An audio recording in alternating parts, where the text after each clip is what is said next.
Brésil, l'État s'implique de nouveau dans les affaires de Petrobras. Le directeur général de Petrobras, Pedro Parente, notre photo, a été contraint de démissionner.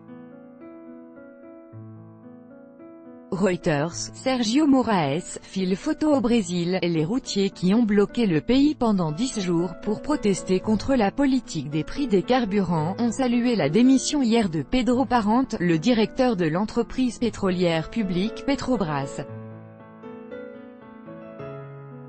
Il était l'artisan de la politique d'autonomie tarifaire du groupe qui consistait à aligner les prix du carburant sur les cours mondiaux, avec pour conséquence désastreuse une forte volatilité des prix, qui a entraîné les grèves.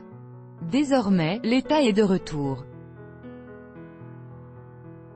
Il a promis pendant 6 mois de réduire le prix du diesel en remboursant la différence à Petrobras.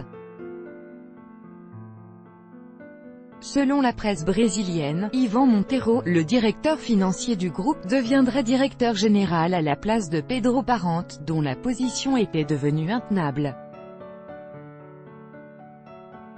Nouveau mécanisme de fixation des prix du diesel. Décrit comme un technicien très rigoureux, Ivan Monteiro est censé mettre en place le nouveau mécanisme de fixation du prix du diesel, qui pendant 6 mois doit alléger le fardeau des Brésiliens. Ce mécanisme consisterait pour l'État à payer à Petrobras la différence entre un prix de référence, lié au cours mondial du brut, et le prix de vente sur le marché brésilien. Une facture estimée pour le gouvernement à 2,2 milliards d'euros.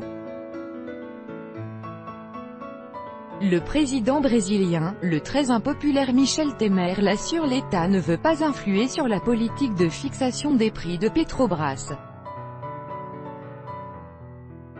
Mais d'après les journaux brésiliens, le nouveau mécanisme voulu par le gouvernement remet en cause de fait l'autonomie tarifaire dont jouissait Petrobras depuis 2016 et qui a tant concouru à sa santé financière.